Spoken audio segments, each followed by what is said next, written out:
शनि देवा को प्रणाम, शनि राजा को प्रणाम। जय शनिदेव। दर्शकों, हम हैं आज नक्षत्र वाटिका में, आज नवग्रह वाटिका में। शनि आश्रम औरंगाबाद महाराष्ट्र की हमारी यह जो नक्षत्र वाटिका है, नवग्रह वाटिका है, उसकी ज्ञान चर्चा पर आज हम पुनः बात कर रहे हैं। सूर्य देवता, जैसा कि आपने पिछले एपिसोड में जाना कि 3 नक्षत्रों के स्वामी होते हैं और तीनों नक्षत्रों के अलग अलग वनस्पतियों का संबंध भी नक्षत्रों से रहता है और सूर्य देवता का वनस्पति का संबंध जो है वो अभी आप देख रहे हैं बेलपत्र से और आक के पौधे से। बेलपत्र जो भगवान शिव को चढ़ाया जाता है, भगवान शिव को चढ़ने वाले बेल के पत्ते, बेलपत्र असल में सूर्य देवता की, सूर्य ग्रह की वनस्पति का हिस्सा है। हम यदि कहीं भी बेल का पौधा लगाते हैं तो इसका मतलब यह है अपने सूर्य ग्रह को प्रबल करते हैं। आक, जिसे हम अकोड़ा भी कहते हैं, आक का वह पौधा जिसके पत्ते तोड़ने से दूध निकलता है जो जहरीला भी होता है। सूर्य नारायण का वह पौधा आक का बड़ा महत्वपूर्ण माना गया है। रविवार के दिन जो सूर्य का दिन है, उस दिन इन पौधों को बहुत सुंदर तरीके से सही मुहूर्त में लगाया जाता है। यदि आपका सूर्य कमज़ोर है, सूर्य नीच का है, डिग्री में सूर्य बाल्यावस्था के या बाल्यावस्था के अलावा वृद्धावस्था के हैं, सूर्य देवता आपकी जन्म पत्रिका में कहीं पितृदोष से प्रभावित हैं, सूर्य की राशि षष्टम है, अष्टम है या द्वादश है। हम जन्म पत्रिका में षष्टम यानी छठवें घर को रोग, ऋण और शत्रु का घर कहते हैं, अष्टम यानी कष्ट का घर कहते हैं।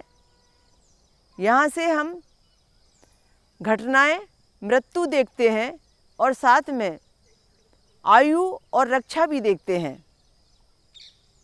12वां घर, जिसे हम नाश का और मोक्ष का कहते हैं, व्यय का कहते हैं। इन 3 स्थानों पर यदि सूर्य की सिंह राशि पड़ी है, यानी सिंह राशि का 5 नंबर लिखा गया है, सूर्य यदि आपके षष्टमेश, अष्टमेश, द्वादशेश हुए हैं तो कमज़ोर हो जाते हैं। उसकी षष्टमेश, अष्टमेश, द्वादशेश की जो नेगेटिव एनर्जी है आपको ज़्यादा प्रभावित कर सकती है। इसलिए इन सभी लोगों को जिनको सूर्य का बल बढ़ाने की, सूर्य के कष्टों से संबंधित, समस्याओं से संबंधित निदान की आवश्यकता है, वे व्यक्ति अपने हाथों से किसी महत्वपूर्ण स्थान पर जहां आप उपयोगी समझें वहां पर बेलपत्र लगाएं, बेलपत्र का पौधा लगाएं और आप अपने घर में भी आक का पौधा लगा सकते हैं। उसका सिंचन करना, उसका पूजन करना आपके लिए बड़ा सुखदायी हो सकता है। सूर्य की महादशा चल रही हो तब भी ये बड़ा सुखदायी हो सकता है। आपकी यश, कीर्ति, पद प्रतिष्ठा में यदि बाधा आ रही हो, सूर्य देवता हमें यश, कीर्ति, पद प्रतिष्ठा देते हैं। यहाँ पर यदि प्रतिष्ठा आपकी दांव पर लगी हो तो कहीं भी, किसी भी पवित्र क्षेत्र में, सार्वजनिक स्थल पर आप इन पौधों को रोपण कर सकते हैं, दान कर सकते हैं, लगा सकते हैं, इनकी देख रेख कर सकते हैं। ऐसा करने मात्र से आपको उस समस्या से मुक्ति मिल सकती है। इतना ही नहीं, पहले के समय में जो हमारे पूर्वज थे, बुजुर्ग थे, या जब हमें बेशकीमती रत्न नहीं मिला करते थे, तब वे इन पौधों की वनस्पतियाँ इस्तेमाल करते थे, इनकी जड़ें इस्तेमाल करते थे। तब ये ज्ञान बताया जाता था कि यदि किसी को सूर बल बढ़ाना है, किसी का सूर कमज़ोर है, तो उस व्यक्ति को बेलपत्र के पौधे की, वनस्पति की, पेड़ की जो जड़ होती है, मूल होती है, उसके टुकड़े को निकालकर उसके ऊपर में लाल धागा से उसको अच्छा सा टाइट बांधकर उस पर थोड़ी सी झिल्ली या पन्नी चढ़ाकर कि उसमें पानी न जाए, और उस पर लाल कपड़ा सिलकर, लाल कपड़ा लपेटकर, साधारण लाल धागे से उसको जोड़कर, लाल कपड़े को लाल धागा सिलकर आप यदि अपने हाथ में बांधते हैं, गले में पहनते हैं, या जो बच्चे हैं उन्हें कमर में पहनाते हैं, तो इसको धारण मात्र करने से, इसको पहनने से आपको बड़ा लाभ मिलता है। जब हमारे औरंगाबाद महाराष्ट्र में लोग ज्योतिष मार्गदर्शन के लिए आते हैं और उस समय हमें उनका सूरबल बढ़ाना होता है, तब हम उनको बेल पत्र के नीचे, बेल के पौधे के नीचे बैठकर जाप भी करवाते हैं, शांति विधान भी करवाते हैं, उसका पूजन भी करवाते हैं, और उसकी लकड़ी से समिधा तैयार करके हवन यज्ञ भी किया करते हैं। इसी तरीके से आक पौधे की भी हम पूजा करवाते हैं। साधारण तरीके से भी हमारे यहाँ नवग्रह मंदिर में, शनि आश्रम में स्थापित नवग्रहों के दर्शन करने के लिए जब दर्शक आते हैं, भक्त आते हैं, तो वे रविवार के दिन अपने सूर्य संबंधी कष्ट को दूर करने के लिए, अपने पितृदोष को दूर करने के लिए, अपना सूर्य बल बढ़ाने के लिए रविवार के दिन यहाँ पर इस वाटिका में आक के पौधे का पूजन करते हैं, बेल पत्र का पूजन करते हैं। जैसे मैंने अभी आपको बताया कि बेलपत्र की जड़ का कितना महत्व है और उसकी शाखाओं का कितना महत्व है, किस तरीके से हम हवन यज्ञ में उसकी शाखाएं डालकर आहुति देकर सूर्य नारायण को प्रसन्न करते हैं, ठीक उसी प्रकार से आक के पौधे की जो जड़ होती है वो बहुत फ़ायदेमंद होती है। आक के पौधे की जड़ को भी हम ठीक उसी तरीके से, जिस तरीके से बेलपत्री की जड़ को इस्तेमाल करना आपको बताया, इस्तेमाल करते हैं। आक के पौधे की छोटी सी जड़ निकालकर, और यदि ये जड़ सूर्य के कृतिका नक्षत्र में निकाली जाए, सूर्य के उत्तराषाढ़ा नक्षत्र में निकाली जाए, तो कहना ही क्या, बिल्कुल 1 और 1 11 की शक्ति बनेगी।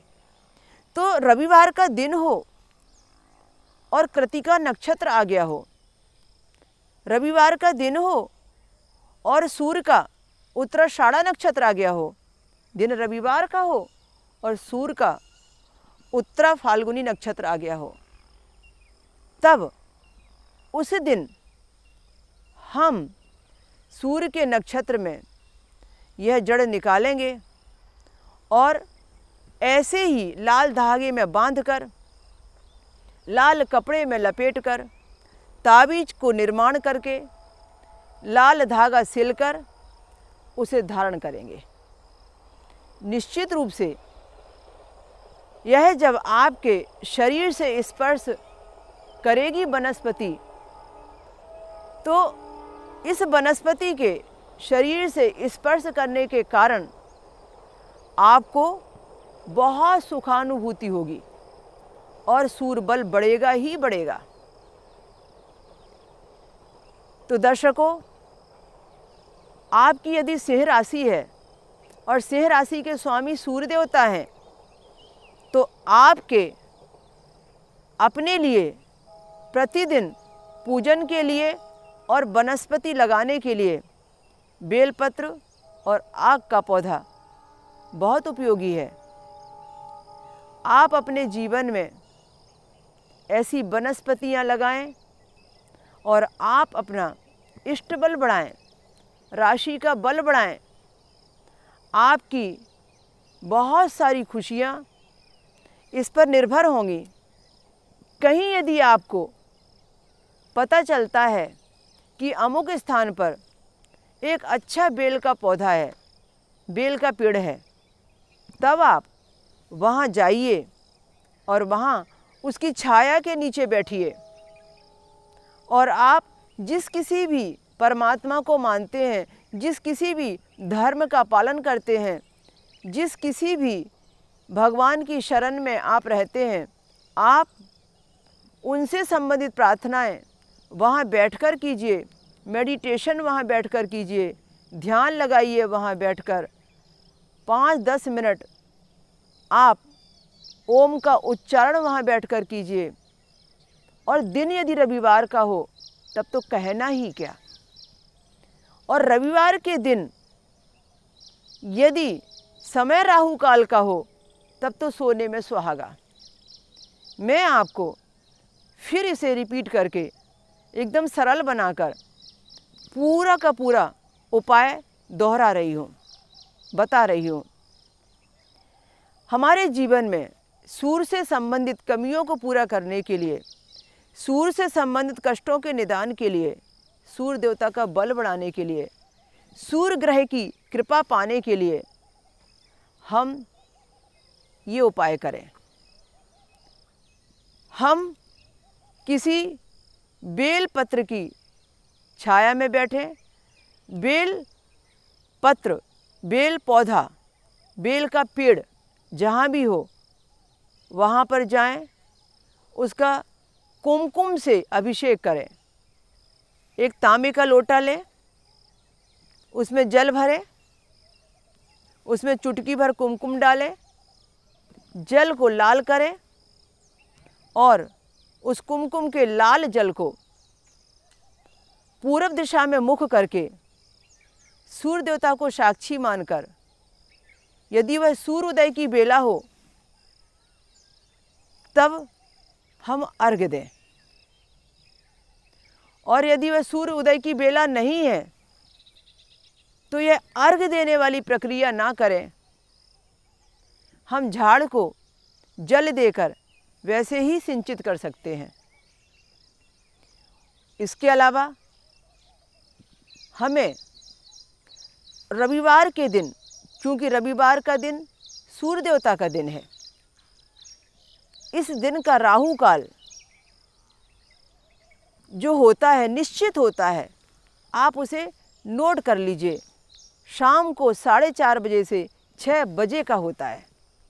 तो रविवार के दिन जो 4:30 से 6 बजे का राहु काल मिलता है हमें, उस राहु काल में हम इन वनस्पतियों के नीचे बैठें। कहीं गार्डन में भी ये पौधे आपको मिल जाएंगे, इनके आसपास बैठें। इनके द्वारा निकलने वाली वायु से, ऑक्सीजन से हम अपने आप को जोड़ें और जीवनदायिनी ऑक्सीजन ग्रहण करें। आप आरोग्यवान होंगे। आपके रोग निवारण के लिए यह उपचार कि राहु काल में आप अपने ग्रह से संबंधित वनस्पति के नीचे बैठते हैं, जाप करते हैं, उसका पूजन करते हैं और मेडिटेशन करके आप अपनी समस्याओं के समाधान के लिए प्रार्थना करते हैं। जब हम उस वनस्पति के आसपास होते हैं, उसकी छाया के नीचे होते हैं, तो उसकी जो ऊर्जा है वो हमारा शरीर ग्रहण करता है और हमारे शरीर के अंदर में जो भी उस ग्रह से संबंधित दोष पीड़ा पहले से है वह मिट जाती है, धीरे धीरे कम होने लगती है। बहुत सरल उपाय है, बहुत अच्छा उपाय है। हम इसकी वनस्पतियों को, इनकी डंडियों को, सूखी छोटी छोटी सी कोमल लकड़ियों को संभाल कर, सहेज कर अपने घर में रखें। जब कभी भी हमारे यहाँ पर कोई शुभ कार्य हो, जैसे कि किसी का कोई गृह प्रवेश हो रहा है, वास्तु पूजन हो रहा है, शादी ब्याह का कोई मुहूर्त है, कहीं व्यापार की ओपनिंग है, कोई घर में त्योहार मना रहे हैं, उस समय छोटा सा हवन है, तो इस समय हम उस वनस्पति की समिधा बनाकर सूर्य नारायण का मंत्र लेकर, सूर्य देवता के मंत्र से हम अपने ही घर में छोटी सी अग्नि व्यवस्था करके उसमें लकड़ी में थोड़ा थोड़ा घी स्पर्श कराकर यदि हम हवन करते हैं, अग्नि में उसे प्रज्वलित करते हैं, अग्नि में स्वाहा करते हैं, अग्नि में डालते हैं, जलाते हैं, तो उससे निकलने वाला जो धुआं है, उससे निकलने वाली जो शक्ति और ऊर्जा और सुगंध है, उससे आपके आसपास के वातावरण को शक्ति प्रदान होती है, आभा मंडल बढ़ता है और आप अद्वितीय बनने का प्रयास करते हैं। सूर्य देवता का एक छोटा सा मंत्र आपको याद रखने की जरूरत नहीं है, अपने आप ही वो बुद्धि में बैठ जाएगा और आप कभी नहीं भूलेंगे। हमें जिस किसी भी देवता का मंत्र पाठ करना हो, उस देवता का नाम हमें पता होता है, सूर्य देवता। यदि हमने सूर्य देवता के आगे ओम लगा दिया, कितना सरल तरीका, ओम सूर्य देवता, और पीछे हमने नमः लगा दिया, ओम सूर्य देवता नमः, एक संपूर्ण मंत्र बन गया। ये है हिंदी शब्द ओम सूर्य देवता नमः। अब यदि हम इसे संस्कृति भाषा में, संस्कृत में बनाना चाहें, तो संस्कृत के लिए, देवनागरी के लिए हमें सिर्फ छोटा सा परिवर्तन करना पड़ेगा और संस्कृत मंत्र बन जाएगा। ओम सूर्य देवता भ्यो, भ्यो सिर्फ भ्यो भर लगा देने से वो शुद्ध संस्कृत मंत्र बन गया, ओम सूर्य देवता भ्यो नमः, और ये संपूर्ण मंत्र आपका बन गया। और आप इस मंत्र का उच्चारण आपकी सुविधा के अनुसार आपका बल बढ़ाने के लिए कभी भी कर सकते हैं। यदि आपका नक्षत्र सूर्य से संबंधित है, आपकी वर्तमान दशा या जन्म दशा सूर्य से संबंधित है, यदि आपके जीवन में सूर्य से संबंधित किसी भी प्रकार का कार्य रुका हुआ है, आपकी डिपार्टमेंटल प्रॉब्लम सूर्य से संबंधित है, क्योंकि सूर्य देवता का संबंध हमारे विभाग से, हमारे डिपार्टमेंट से है, उन व्यक्तियों के लिए ज़्यादा महत्वपूर्ण है जो जॉब करते हैं, नौकरी करते हैं, कहीं ना कहीं किसी भी स्थान पर पेमेंट बेस पर काम करते हैं। तो जो भी हमें नौकरी में पदोन्नति मिलती है, नौकरी के अंदर में यश कीर्ति मिलती है, वो सब सूर्य देवता के कारण मिलती है, सूर्य देवता की वजह से मिलती है। वो हमें सूर्य देवता देते हैं। हमें यदि पिता का प्यार मिलता है, पिता की संपत्ति का अधिकार मिलता है, पिता का सानिध्य मिलता है, पैतृक धन मिलता है, तो इसका पूरा संबंध हमारे दसम स्थान के स्वामी कारक सूर्य देवता से है। सूर्य देवता हमारे नेत्रों के स्वामी हैं। हमारे नेत्रों से संबंधित यदि कोई भी तकलीफ है तो ये वनस्पतियाँ हमें ठीक कर सकती हैं। सूर्य के नक्षत्रों से संबंधित वनस्पतियाँ हो या सूर्य ग्रह से संबंधित वनस्पति हो, ये हमारे नेत्रों के समस्त प्रकार के रोगों का निराकरण है। सूर्य का संबंध हमारे दांतों से भी है। हमारे दांतों में किसी भी प्रकार की कोई भी बीमारी हो तो हमें इनसे मदद लेनी चाहिए। हमें सूर्य चिकित्सा कर लेनी चाहिए। सूर्य चिकित्सा से हम लंबे समय तक अपने दांतों की तकलीफ से बचे रह सकते हैं। आपने सबने सुना होगा कि लोगों को ब्लड प्रेशर की बीमारी बहुत होती है, चाहे हाई ब्लड प्रेशर हो चाहे लो ब्लड प्रेशर हो, शुद्ध हिंदी में रक्तचाप।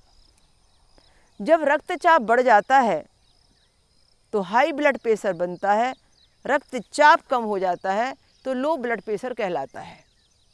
किसी को भी यदि ब्लड प्रेशर है तो वह व्यक्ति बिना किसी मेडिसिन के यहाँ पर सूर्य देवता की वनस्पति का लाभ लेके उपाय कर सकता है। हमारे शनि आश्रम औरंगाबाद में, हमारे यहाँ के महाराष्ट्र में, जब हम वर्ष में एक बार जनवरी महीने में चिकित्सा शिविर लगाते हैं, तब हमारे चिकित्सा शिविर में हम पहले 3 चीज़ें देखते हैं कि अमुक व्यक्ति का जन्म कौन से नक्षत्र में हुआ है कि उसकी बीमारी का सही उपचार हो। याद रखिए, जब तक व्यक्ति के नक्षत्र का संबंध पता नहीं चलेगा, उसकी बीमारी का शर्त या इलाज कभी नहीं होगा। ये हमारे विद्वानों ने प्रमाणित कर दिया है आज से सैकड़ों वर्ष पहले। हमारे ऋषि मुनियों ने इसके ऊपर में कई ग्रंथ लिखे हैं। तो नक्षत्र का संबंध हमारी बीमारी से है। जिस नक्षत्र में जिस व्यक्ति ने जन्म लिया है, उस नक्षत्र से संबंधित जो बीमारी है उतने उन व्यक्तियों को अधिक होती है, लंबे समय तक के लिए होती है, जो उस नक्षत्र से संबंधित व्यक्ति है। इसलिए पहले के वैद्य जब नाड़ी देखा करते थे तो आपकी जन्म तारीख के हिसाब से, आपके जन्म समय के हिसाब से वो नक्षत्र निकाला करते थे और नक्षत्र देखने के बाद फिर वो उसकी जड़ी बूटी लाया करते थे। और कई बार हमें रुकने को भी कहते थे कि इतने दिन तक रुक जाइए, ये नक्षत्र आएगा तभी मैं उसे उखाड़ूंगा, तभी मैं आपको ट्रीटमेंट के लिए बुला सकता हूँ। तो हमें उनके नक्षत्र का दिन आने का, मुहूर्त का इंतज़ार करना पड़ता था। तो हम नक्षत्र के समय में जब जाते थे तो उस दिन वो नक्षत्र से संबंधित उस जड़ी बूटी का पूजन करके, भगवान से आज्ञा लेकर, उन ग्रह देवताओं से अनुमति लेकर वह जड़ी बूटियों की जड़ निकालकर चिकित्सा किया करते थे। और हम जो सालों साल तक दवा खाने पर मजबूर होते थे, वो जल्दी स्वस्थ हो जाया करते थे। तो ये थी हमारी आध्यात्मिक चिकित्सा, पौराणिक चिकित्सा, शनि चिकित्सा, नवग्रह चिकित्सा, 27 नक्षत्रों से संबंधित वनस्पतियों की चिकित्सा। तो दर्शकों, हम यह अपनी ज्ञान चर्चा लगातार जारी रखेंगे। आप इसी समय इस ज्ञान चर्चा को पुनः आने वाले शनिवार को सुनेंगे, हर शनिवार को सुनेंगे। आप आगामी एपिसोड में फिर चंद्रमा ग्रह के बारे में बहुत विस्तृत चर्चा सुनेंगे और हम इसी तरीके से बारी बारी से आगे बढ़ते जाएंगे।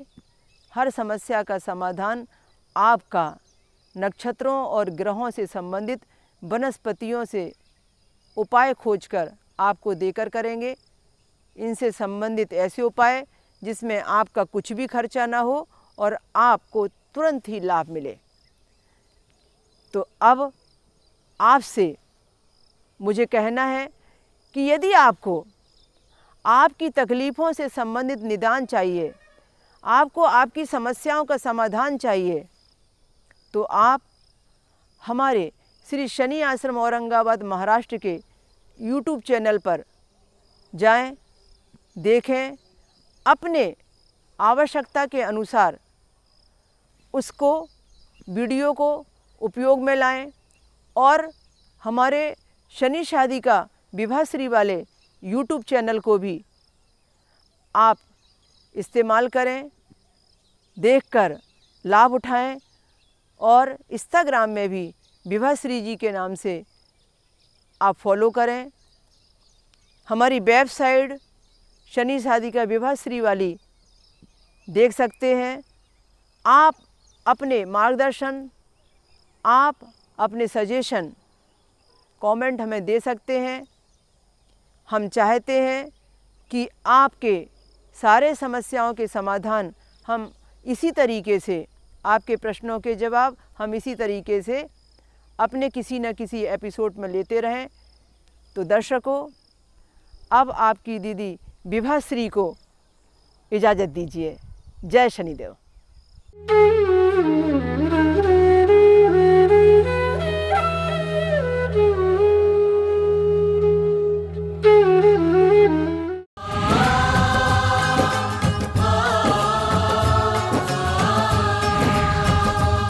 शनि देवा को प्रणाम, शनि राजा को प्रणाम।